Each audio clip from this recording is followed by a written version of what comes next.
ఆఖరకు కాళేశ్వరం మీద కేసును సీబీఐకు అప్పగించి చేతులు దులుపుకున్నారు. నిజం చెప్పాలంటే కాళేశ్వరం మీద వేసిన కమిషన్ కూడా కొండను తవ్వి ఎలకను పట్టింది, ప్రభుత్వాన్ని ఇరుకున పడేసింది. దాంతో కాళేశ్వరంలో ఎలా ముందుకు సాగాలో అర్థం కాక కేంద్ర కోర్టులోకి ప్రభుత్వం బంతిని వదిలేసింది. ఇలా కేసులతో కాలయాపన చేస్తూ వచ్చిన ప్రభుత్వం సంక్షేమాన్ని మర్చిపోయింది.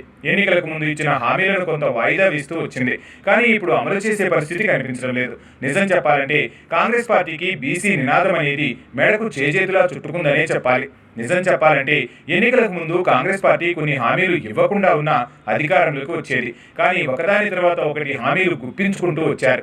కాంగ్రెస్ పార్టీ ఇస్తున్న హామీల వైపు ప్రజలు ఆసక్తిగా గమనిస్తున్నారని 6 గ్యారంటీలు అన్నారు. అందులో 13 చేర్చారు. మొత్తంగా 420 హామీలు ఇచ్చారు. అందులో బీసీలకు 42% రిజర్వేషన్లు అనే మాట కాకుండా పార్టీ పరంగా అమలు చేస్తామని చెబితే ఎంతో బాగుండేది. ఇప్పుడు కూడా ప్రజలు కాంగ్రెస్ను విశ్వసించేందుకు వీలుగా ఉండేది. కానీ ఆ అవకాశం కాంగ్రెస్ చేజేతులా జారవిడుచుకుంది. లేనిపోని తలనొప్పి తెచ్చిపెట్టుకుంది.